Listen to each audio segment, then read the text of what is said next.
Yes hello friends, this Jyoti Shukla. Welcome to let's study basics with me. So friends, जैसा कि आप सभी को पता होगा कि मैं यूपीपीएससी आरओ आरओ का जो है वो प्रैक्टिस टेस्ट का सीरीज चला रही हूँ आरओ आरओ का, जो कि आपका एग्जाम बहुत ही जल्दी देखने को मिलेगा। तो हमने प्रैक्टिस सेट 1 जो है वो डिस्कस किया है। आज हम डिस्कस करने जा रहे हैं प्रैक्टिस सेट 2, उसका पार्ट 1 होगा, क्योंकि हमें पता है कि यहाँ पर एक टेस्ट में 140 क्वेश्चन होते हैं। तो 140 क्वेश्चन को एक वीडियो में कवर करना थोड़ा सा मुश्किल हो जाता है, क्योंकि वीडियो बहुत बड़ा हो जाता है और हमें देखने सुनने में भी उतना सही नहीं लगता है, और थोड़ा सा हमें ये लगता है कि एक्सप्लेनेशन भी उतनी बेटर नहीं हो सकती अगर पूरा का पूरा एक ही सीरीज में रहेगा, तो यानी एक ही वीडियो में रहेगा। तो चलिए देखते हैं फर्स्ट पार्ट को। हम ज़्यादा से ज़्यादा ट्राई करेंगे कि ज़्यादा से ज़्यादा क्वेश्चन को कवर कर सके बहुत ही कम समय में, बहुत लिमिटेड टाइम में, क्योंकि हमें पता है कि टाइम इतना ज़्यादा नहीं है कि हम वेस्ट करें। बहुत कम टाइम में सारी चीज़ें जो है वो डिस्कस करेंगे, किस तरीके से क्वेश्चंस आते हैं और किस तरीके से हम चीज़ों को कर सकते हैं। तो यहाँ पर आपको जीएस रहेगा, जीएस का फुल लेंथ टेस्ट है, और इसमें उसी के साथ में फरवरी का करंट अफेयर भी रहेगा। आइए देखते हैं इन क्वेश्चंस को। तो यहाँ पर देख सकते हो पहला क्वेश्चन ये है, हिस्ट्री का क्वेश्चन है, और यहाँ पर दिया हुआ है कि निम्नलिखित पर विचार कीजिए। भारत में सिविल सेवा का जनक, भारत में पुलिस सेवा का जनक और भारत में जिला न्यायाधीश के पदों का सृजन। तो अगर आप यहाँ पर देखो तो इन सारे सृजन को कौन सा गवर्नर जनरल था जो इससे संबंधित था। तो अगर आप लॉर्ड कॉर्नवालिस को देखते हो तो लॉर्ड कॉर्नवालिस जो है इसने मतलब ये ऐसा गवर्नर जनरल था जिसने पुलिस सिस्टम और इन सारी चीज़ों को, यानी कि न्याय और इन न्याय से लेकर के कार्य व्यवस्था तक की सारी चीज़ों में रिफॉर्म जो है वो करने का काम किया था। तो लॉर्ड कॉर्नवालिस ही सही आंसर हो जाएगा। वॉरेन हेस्टिंग्स की बात करते तो ये 1773 में जो है वो रेगुलेटिंग एक्ट जो आता है उस समय पर भारत का इट मीन्स कि ये पूरे बंगाल का गवर्नर जनरल इनको कहा जाता है। ठीक है। रॉबर्ट क्लाइव की बात करते हैं तो जब आप देखते हो कि प्लासी का युद्ध होता है, बक्सर का युद्ध होता है, उन सब में इनका बहुत ही बड़ा योगदान रहता है। लॉर्ड वेलेस्ली की बात करते हैं तो ये काफ़ी बाद के टाइम में हो जाएंगे। तो इस तरीके से आप सारे गवर्नर जनरल के बारे में आपको पता होने चाहिए। आगे चलते हैं, निम्नलिखित में कौन से वे प्रमुख व्यक्ति थे जो स्वतंत्रता आंदोलन की अवधि में भारत से बाहर विविध देशों में काम कर रहे थे। तो मैडम भीखाजी कामा, इनके बारे में तो हमें पता है कि ये पहली बार जो है वो फ्रांस में झंडा लहरा करके अपनी स्वतंत्रता को घोषित करती हैं। तो बहुत ही बड़ा नाम है मैडम भीखाजी कामा का। तो ये तो बाहर रहती थी और बाहर से अपनी स्वतंत्रता संग्राम की बहुत सारी गतिविधियों को आगे बढ़ाती रहती थी। एम वर्कतुल्ला जी भी थे, और वी एस अय्यर जी भी थे, और एम एन रॉय भी जी थे। तो आप देखोगे तो ये सारे ही लोग थे, यानी कि डी ऑप्शन हो जाएगा करेक्ट।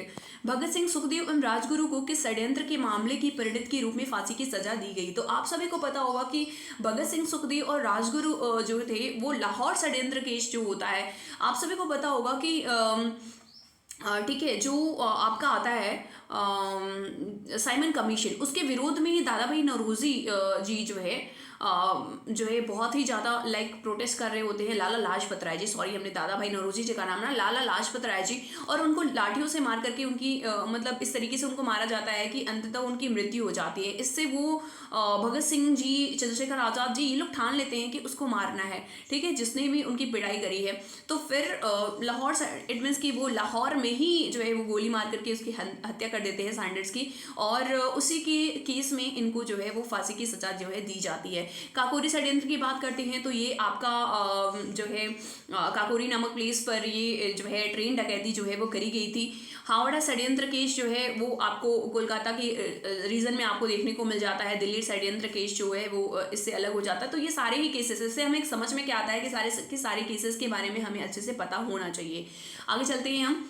तो जलियांवाला बाग हत्याकांड के विरोध स्वरूप रविन्द्रनाथ टैगोर द्वारा किस पदवी का परित्याग कर दिया गया था। आप सभी को पता होगा कि जलियांवाला बाग हत्याकांड 13 अप्रैल 1919 बहुत ही खतरनाक दिन था अपने देश के लिए, जिसमें अंग्रेजों ने मनमानी तरीके से जो बेगुनाह थे उन पर गोलियां बरसाते हैं, और जितने भी लोग रहते हैं वहाँ पर मर जाते हैं। कुछ अफरा तफरी में मर जाते हैं, तो कुछ लोग के ऊपर जो है गोलियां बरसाई जाती हैं। तो इस तरीके से कुछ कुएं में गिर के मर जाते हैं। तो इस तरीके की बहुत ही एक नृशंस घटना कही जाए तो वो हो जाती है।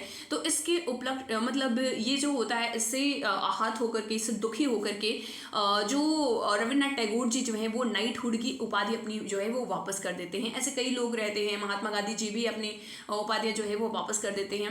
नेक्स्ट, निम्नलिखित वेदों में किस एक की रचना उत्तर वैदिक काल से नहीं है? देखो उत्तर वैदिक काल से नहीं है मतलब प्री वैदिक वैदिक काल मतलब स्टार्टिंग की जो पूर्व वैदिक काल है उससे संबंधित कौन सा है? तो हम सभी को पता है कि जो वैदिक एज में जो भी ग्रंथ लिखे गए थे उसमें वेद जो थे वो सबसे ज़्यादा इंपॉर्टेंट बन जाते हैं। उसमें भी सबसे पुराना जो वेद है दैट इज ऋग्वेद, और ऋग्वेद में ही आपको गायत्री मंत्र वगैरह देखने को मिलता है। इसी में आपको कई तरह की नदियाँ देखने को मिल जाती हैं, कई तरह के देवता जो है वो देखने को मिल जाते हैं। तो इन सारी सारी चीज़ें जो है वो इंपॉर्टेंट बन जाती हैं। ऋग्वेद में मंत्रों के बारे में दिया हुआ है, कई तरह के मंत्र दिए हुए हैं। सामवेद की बात करते हैं तो वो गीत संगीत से रिलेटेड हो जाता है, और अथर्ववेद और यजुर्वेद आप देखोगे तो वो जादू टोना और उससे संबंधित हो जाता है। ठीक है, मतलब कि कुछ आडंबर टाइप की चीज़ें भी वहाँ पर आपको देखने को मिलती हैं। छठवें में आप देखोगे तो निम्नलिखित में से किस एक को बौद्ध धर्म का इनसाइक्लोपीडिया कहा जाता है? तो आप सभी को पता होगा कि बौद्ध धर्म में तीन पिटक हैं।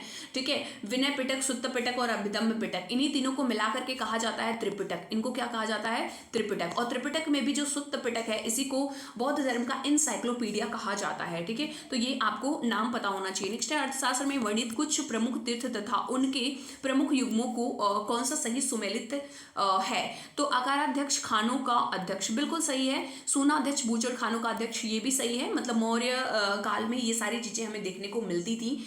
सीता अध्यक्ष जो है वो राज्य की कृषि विभाग का अध्यक्ष, बहुत इंपॉर्टेंट है। ऐसे क्वेश्चन लगभग जो है एग्जाम में पूछे जाते हैं, और हमें पता है कि मौर्यन एम्पायर बहुत ही इंपॉर्टेंट है।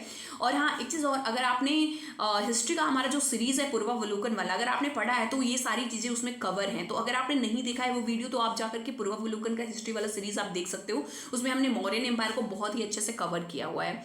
तो सभी के सभी ऑप्शन सही हैं, यानी कि D option is the correct option. 8th number में आते हैं, निम्नलिखित घटनाओं में कौन सा एक कालक्रम के अनुसार अंतिम स्थान है? तो देखो, अगर आप देखोगे सती प्रथा का अंत जो होता है वो 1928-29 में होता है। ठीक है, तो ये इस समय का मतलब टाइम होता है, टाइम पीरियड होता है। रोलेट अधिनियम की बात करते हैं तो ये आपका बाद में हो जाता है कि रोलेट एक्ट के का ही तो विरोध जो है वो लोग करते हैं। ठीक है, तो ये आपको 1918 के समथिंग आपको देखने को मिलता है। एंड वुड डिस्पैच की बात करते हैं तो वुड डिस्पैच आपका 1854 में देखने को मिलता है। वर्नाकुलर प्रेस एक्ट की बात करते हैं तो 1878 में आता है। तो ये सारी चीज़ों में अगर आप देखोगे तो रोलेट एक्ट जो है, रोलेट एक्ट का ही तो विरोध वगैरह जो है वो जलियांवाला बाग हत्याकांड में मतलब उसका ही परिणाम एक तरीके से आता है। तो आप देखोगे तो सबसे बाद में देखो ये आपका सती प्रथा का, अच्छा सॉरी मैंने 1928 लिखा है, 1828 था। ठीक है, तो 1928 तो काफ़ी ज़्यादा बाद हो गया। तो 1828 देखो पुराना हो गया, ये सब 18 में है, लेकिन ये रोलेट एक्ट वाला जो है वो 19 में, मतलब यही सबसे अंतिम में होता है। आगे चलते हैं, सुप्रसिद्ध भक्त कवि गोस्वामी तुलसीदास निम्न में से किस शासक के समकालीन नहीं थे? तो देखो, अगर आप यहाँ पर देख रहे हो तो अगर आपको तुलसीदास जी का जन्म और मृत्यु पता हो, देखो ये ना मुझे तो याद है भाई, गोस्वामी तुलसीदास जी का जीवन परिचय आता था हमारे 10th क्लास में। तो 10th क्लास के अंतर्गत ही मुझे तो याद है कि 1632 और ठीक है 1532 से लेकर के 1623 तक इनका जो है वो टाइम पीरियड होता है। तो आप अगर वहाँ पर देखो कि 1532 से लेकर के 1632 तक अगर आपको याद है तो उस टाइम पीरियड पे भाई अकबर तो नहीं था, अकबर की तो सॉरी कुछ भी बोल रहे हैं, एक सेकेंड, अकबर था, बाबर नहीं था। ठीक है, क्योंकि बाबर की मृत्यु जो है वो आपको 1530 में ही देखने को मिल जाती है। ठीक है, 1530 में ही देखने को मिल जाती है। तो बाबर नहीं रहेगा, जहांगीर भी रहेगा।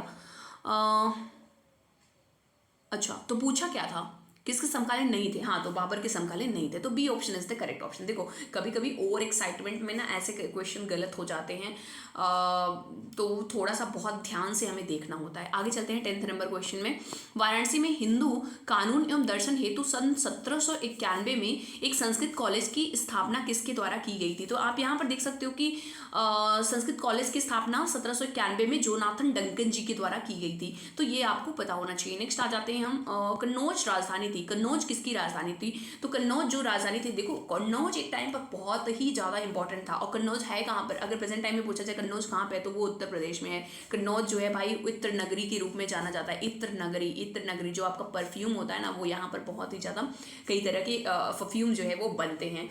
तो ये मौखरी शासकों का जो है वो जो राजधानी जो है वो कही जाती थी। अब मैच करना है एक से दूसरे की तरफ। देखो आपको पता होगा कि जो पृथ्वीराज राजो है ना वो चंद बरदाई जी का है। चंद बरदाई जी ने लिखी है।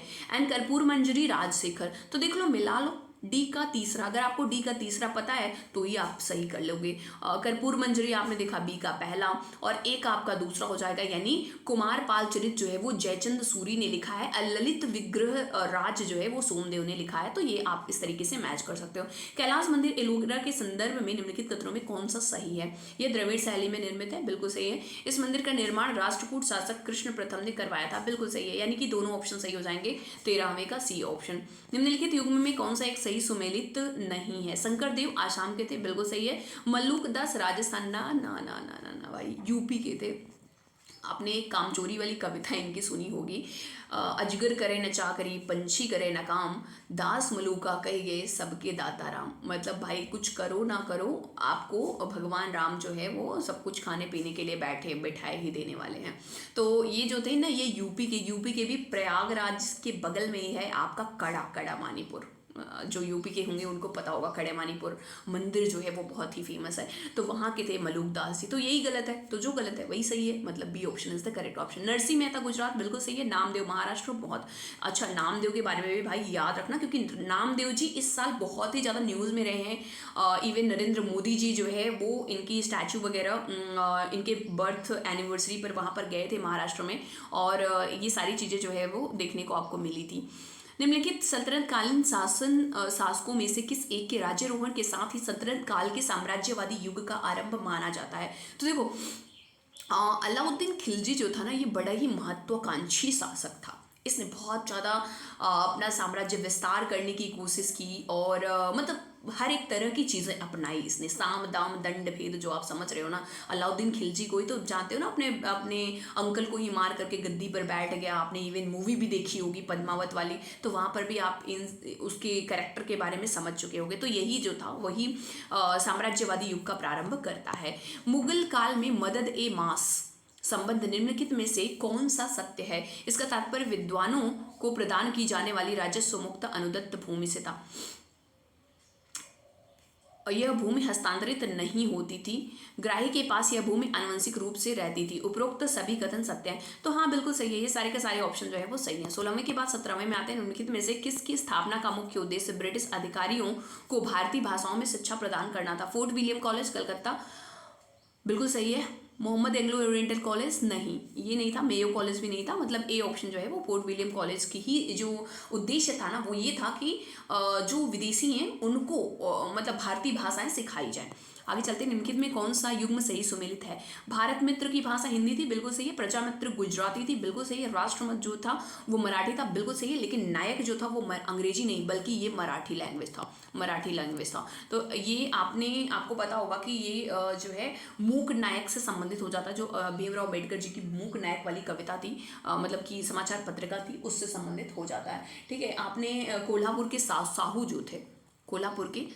जो थे उन्होंने इसको लिखा था। कोल्हापुर के साहू जी जो थे, आप जानते हो साहू जी महाराज जो थे वो भीमराव अम्बेडकर जी की बहुत ही ज़्यादा हेल्प करी थी। इवन पढ़ाई करने का उनका खर्चा दिया था, और बहुत ज़्यादा हेल्प करी थी। अगर उन्होंने पढ़ाई किया था तो उसका बहुत बड़ा क्रेडिट जो है वो साहू जी के पास में जाता है। आगे चलते हैं। राजा राम मोहन राय द्वारा धार्मिक आधार पर भेदभाव करने वाले जूरी अधिनियम का घोर विरोध किया गया। यह अधिनियम पारित हुआ था, तो कब पारित हुआ था? तो ये अधिनियम जो है 1826 में पारित हुआ था। अब जूरी अधिनियम था क्या? इसमें यह था कि भाई कोई भी अगर भारतीय न्यायाधीश है तो वो ईसाई न्यायाधीश को कभी भी जो है उसका फैसला नहीं सुना सकता है। ये तो गलत बात है ना। अगर ईसाई भारतीय को फैसला सुनाएंगे तो भारतीय अगर कोई जज है तो वो भी तो ईसाई का फैसला सुना सकता है। तो इसी का विरोध जो है वो राजा राम मोहन राय जी ने किया था। 19 के बाद आ सकते हैं 20 नंबर क्वेश्चन पे, और 20 नंबर क्वेश्चन आप देख सकते हो। भारतीय राष्ट्रीय आंदोलन से संबंधित निम्नलिखित संस्थाओं संगठनों को उनकी स्थापना वर्ष के अनुसार पहले से बाद के क्रम में व्यवस्थित करना है। तो यहाँ पर अगर आप देखो, Veda Samaj, Mohammed literary society, Asia sector society, Prarthana Samaj, Tattvabodhini समाज। देखो प्रार्थना समाज जो था वो 1867 में था, ठीक है, और ये बहुत ही बाद में होता है। तो लास्ट में देखो तीसरा चौथा आ रहा है क्या? लास्ट में 4 आ रहा है। हाँ जी, ये तो ये एक ऑप्शन आपका कट रहा है, लेकिन बाकी को भी आपको देखना होगा। तो बाकी का अगर आप देखोगे तो एशियाटिक सोसाइटी जो था वो 1784 में, ठीक है, एशियाटिक सोसाइटी जो था वो 1784 में जो है वो बनाया गया था। उसी तरीके से अगर आप वेद समाज की बात करते हो तो ये 1864 में था, ठीक है। और मोहम्मद लिटरेरी की बात करते हैं, मोहम्मद लिटरेरी सोसाइटी वाला, तो ये आपका 1863 में हो जाता है, 1863 में, ठीक है। तत्वबोधिनी समाज की बात करते हैं तो ये 1839 में, ठीक है। एक बार मैं कंफर्म जरूर कर ले रही हूँ ताकि कोई मतलब कि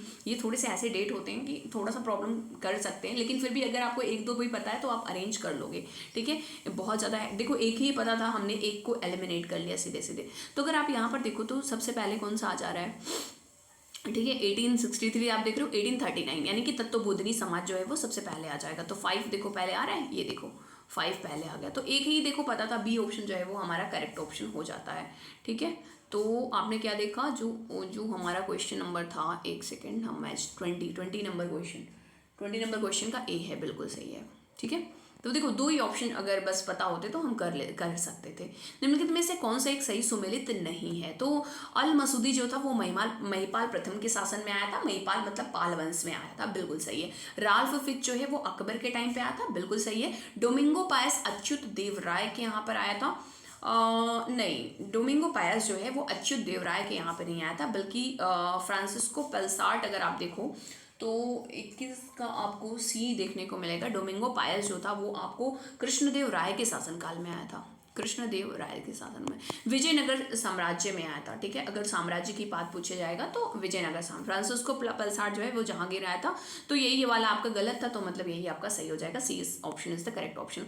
उत्तराखंड के कुमायूं क्षेत्र में अवस्थित मिलाम हिमनद किस नदी का उद्गम होता है, तो देखो मिलाम हिमनद जो है वो आपको शारदा नदी, काली नदी, नुब्रा नदी तो आप जानते हो कि वो आपको ईस्टर्न स्टेट में देखने को मिल रहा है, तो नुब्रा नदी कहाँ पर उत्तराखंड में मिल जाएगा, तो कभी नहीं हो सकता। मंदाकिनी भी आपको नहीं मिलेगा देखने को। मानस जो है वो आपको जानते हो कि आसाम रीजन में ये पाए जाते, तो ये फिर उत्तराखंड से कहीं दूर दूर से संबंध नहीं है, तो आप सीधे सीधे इसको एलिमिनेट कर सकते थे। 23 में आते हैं, निम्नलिखित कथनों पर विचार कीजिए तथा सत्य कथन की पहचान कीजिए। दंडकारण्य पठार भारत के मध्यवर्ती भाग में स्थित है, बिल्कुल सही है।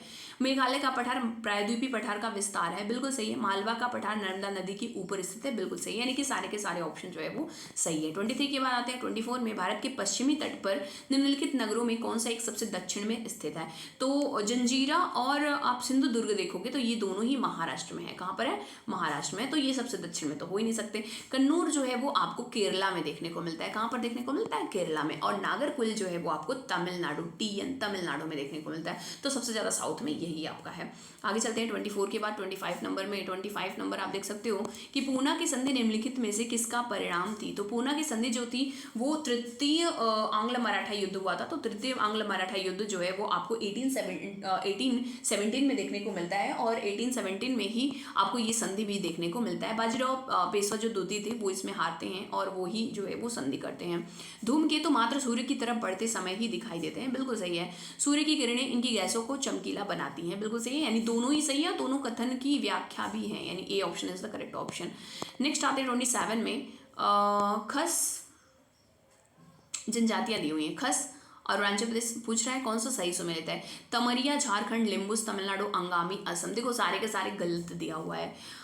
अगर आप देखो तमरिया जो है वो झारखंड, बी ऑप्शन जो है वो सही है, बाकी के ऑप्शंस जो है वो आपको सही नहीं दिखे हुए हैं। खस जनजाति जो है वो आपको उत्तराखंड रीजन में देखने को मिलता है, ये ना अरुणाचल प्रदेश नहीं बल्कि आपको उत्तराखंड, हिमाचल प्रदेश इधर वाले रीजन में देखने को मिलता है। लिम्बुस जनजाति की बात करते हैं तो लिम्बुस जो है वो आपको सिक्किम वाले रीजन में देखने को मिलती है, तो तमिलनाडु में नहीं देखने को मिलती।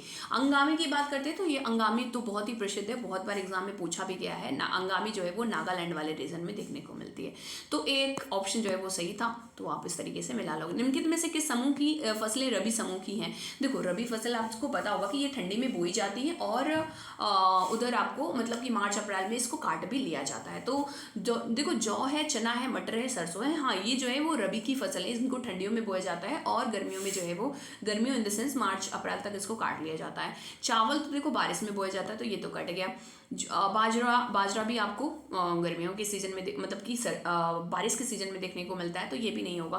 तरबूजा, मटर, आलू, मक्का कहाँ से आ गया, तरबूजा जो है ये सब तो गर्मियों के सीजन में बोए जाते हैं, तो ये कट जाता है, ये option is the correct option बनने। 28 की बात आ जाते हैं हम 29 में, निम्नलिखित में से कौन सा एक गर्म झरना नहीं है बल्कि कृत्रिम झील है, तो आप देखो मणिकर्ण आप देखोगे तो ये आपको हिमाचल प्रदेश वाले रीजन में देखने को मिलता है, और ये जो है वो गर्म झरना है। तप्ता पानी जो है ये भी आपको गर्म झरना देखने को मिलता है। कोडाई कनाल जो है वज्रेश्वरी जो है ये भी आपको गर्म झील, लेकिन कोडाई कनाल जो है वो साफ पानी की, शुद्ध पानी की और कृत्रिम झील नहीं है, बल्कि ये कृत्रिम झील है। तो ये तमिलनाडु में है, ठीक है, तमिलनाडु में। तो यही ऑप्शन जो है वो आपका सही हो जाएगा। झारखंड के पूर्व सिंहभूम जिले में स्थित जादूगोड़ा प्रसिद्ध है। देखो जादूगोड़ा बहुत ही प्रसिद्ध है। जादूगोड़ा जो है वो यूरेनियम के उत्पादन के लिए प्रसिद्ध हो जाता है। आगे चलते हैं, सौर कलंक, सोलर फ्लेयर। सोलर फ्लेयर जो होता है सन स्पॉट साइकिल, ठीक है। सोलर कलंक चक्र है, फ्लेयर नहीं है। औसतन कितने वर्ष का होता है? तो ये 11 वर्ष का होता है, औसतन 11 वर्ष। ये ऐसा रीजन होता है जहाँ पर थोड़ा सा मतलब यहाँ पर कोल्डर रीजन होता है कंपेयर टू सन का अदर रीजन। सन के अदर रीजन से अगर इसकी बात करते हैं तो ये रीजन जो होता है वो ठंडा होता है। आगे चलते हैं हम, निम्नलिखित महासागरीय धाराओं में कौन सा प्रशांत महासागर से संबंधित है? तो कनारी की धारा अगर आप देखोगे, फॉकलैंड, हम्बोल्ट और लेब्राडोर। लेब्राडोर तो आपको अटलांटिक की देखने को मिलती है, फॉकलैंड भी आपको अटलांटिक की देखने को मिलती है, कनारी भी आपको अटलांटिक की मिलती है। तो ठीक है, आपको एक सेकेंड, तो 32 है ना? हाँ जी, 32 का आपको सी हो जाएगा। हाँ जी बिल्कुल सही है, 32 का सी है। एक बार मैं सोच रही थी कि कहीं कुछ गलत तो नहीं कर रहे हैं, बिल्कुल सही है, 32 का सी है। और ठीक है, निम्नलिखित में से किस देश से होकर मकर रेखा नहीं गुजरती? तो मकर रेखा जो है वो चिली से भी जाती है, बोलीविया से भी जाती है, मेडागास्कर से भी जाती है, लेकिन नामीबिया से नहीं जाती है। सॉरी, बोलीविया से नहीं जाती है, नामीबिया से जाती है, ठीक है। एक बार थोड़ा सा मतलब कंफ्यूजन हो सकता है थोड़ा सा, जब भी आप एग्जाम देने जाओ तो ये मतलब बहुत ज़्यादा पूछे जाते हैं, तो थोड़ा सा एक बार इसको अच्छे से रिकॉल कर लोगे। निम्नलिखित में भूकंप का सर्वप्रथम जहां उद्भव होता है उसे अवधिकेंद्र कहते हैं। बिल्कुल सही है। भूकंपी तरंगों को जहां सर्वप्रथम रिकॉर्ड किया जाता है उसे भूकंप मूल कहते हैं, यानी ईपी सेंटर कहते हैं। बिल्कुल सही है, ठीक है। असत्य कथन चुनो, असत्य कथन सुनना है, गलत है भाई, दोनों ही गलत है। तो सी ऑप्शन जो है वो सही हो जाएगा, यानी 1 और 2 दोनों ही गलत, ये एक दूसरे के अपोजिट दे दिया हुआ है। ज्वालामुखी विस्फोट से निकलने वाली गैसों में सर्वाधिक मात्रा में पाई जाती है। सर्वाधिक मात्रा में देखो जलवाष्प होता है, उसके बाद आपको कार्बन डाइऑक्साइड, फिर आपको नाइट्रोजन वगैरह देखने को मिलता है। निम्नलिखित युग्मों पर विचार कीजिए। एटलस पर्वत, एटलस पर्वत जो है वो उत्तर दक्षिण अमेरिका दिया है, एकोवांगो द्रोणी दक्षिण पश्चिम अफ्रीका, एविसीनिया का पठार पूर्वी अफ्रीका। तो अगर आप देखोगे 36, क्योंकि इंपॉर्टेंट हो जाते हैं ये सारे के सारे जितने भी द्रोणी या पठार होते हैं, तो सारे के सारे ऑप्शन जो है वो सही है। D option is the correct option. मैं एक बार वेरीफाई भी करते चल रही हूँ। अगुलहास बेसिन स्थित है। अगुलहास बेसिन अगर आप देखो तो हिंद महासागर, आर्कटिक महासागर, प्रशांत महासागर, इनमें से कोई नहीं। तो अगुलहास बेसिन आपको हिंद महासागर में देखने को मिलता है, ठीक है। तो अगुलहास बेसिन जो है वो आपको हिंद महासागर में देखने को मिलेगा। निम्न के देशों में एक भूमध्य सागर से सीमा नहीं बनाता। देखो भूमध्य सागर से सीमा स्पेन भी बनाता है, तुर्की भी बनाता है और सीरिया भी बनाता है, लेकिन जॉर्डन जो है वो नहीं बनाता है। तो ये आपका हो जाएगा। जॉर्डन है कहाँ पे? इजराइल के जस्ट बगल में है। भूसन्नतियों को पर्वतों का पालना किसने कहा था? तो ये जो है कहा था कोबर ने, ठीक है, कोबर। जैव आवर्धन से सबसे अधिक किसे विपरीत रूप में प्रभावित होने की संभावना होती है? देखो क्योंकि जो मनुष्य होता है ना वो सारी चीज़ों को खाता है, मछलियों को भी खाता है और जो प्लांट्स होते हैं उनको भी खाता है, तो सबसे ज़्यादा प्रॉब्लम उन्हीं को होती है। तो मानव जो हो जाएगा वो सही हो जाएगा। निम्नलिखित में कौन सा एक पॉलिनेशिया का प्रमुख द्वीप नहीं है? तो अगर आप देखो पॉलिनेशिया के प्रमुख द्वीपों के बारे में, तो पॉलिनेशिया में अगर आप पॉलिनेशिया हो जाता है, माइक्रोनेशिया हो जाता है, इन सब में आपको बहुत तरह के द्वीप जो है वो देखने को मिल जाते हैं, ठीक है। तो अगर आप इनको देखोगे तो क्योंकि ये 41 नंबर क्वेश्चन है, इसका सी ऑप्शन जो है वो सही हो जाएगा, सी ऑप्शन। गिलबर्ट, गिलबर्ट जो है वो आपको माइक्रोनेशिया का, ये आपको माइक्रोनेशिया का जो है वो अच्छा ये है कहाँ पे? पॉलिनेशिया, माइक्रोनेशिया, इन सबको हम जो बोल रहे हैं, आप देखोगे ऑस्ट्रेलिया के बगल वाला रीजन जो है ना, वहाँ पर बहुत छोटे छोटे आइलैंड्स हैं। ये टोंगा, कुक, समोआ, गिलबर्ट, ये सारे ही जो है वो इनको 3 कैटेगरीज में बांट दिया गया है, पॉलिनेशिया, माइक्रोनेशिया, ठीक है। तो इनमें अलग अलग द्वीप जो है वो आते हैं। इस तरह के क्वेश्चंस जो है वो फंसाने के लिए पूछे जाते हैं, तो हमें इन चीज़ों को भी थोड़ा सा क्लियर रखना होगा। होप सो आपको ये सेशन पसंद आया और आपको समझ में आया होगा कि क्या कुछ चीज़ों पर हमें ज़्यादा फोकस करनी है, ठीक है। तो मिलते हैं किसी नए सेशन में। अगर आप पहली बार चैनल पर आए हो तो प्लीज़ चैनल को सब्सक्राइब कर दीजिएगा और वीडियो को ज़्यादा से ज़्यादा शेयर करिएगा ताकि सभी को इसका बेनिफिट जो है वो मिल सके। चलिए मिलते हैं किसी नए वीडियो में। Bye bye and take care.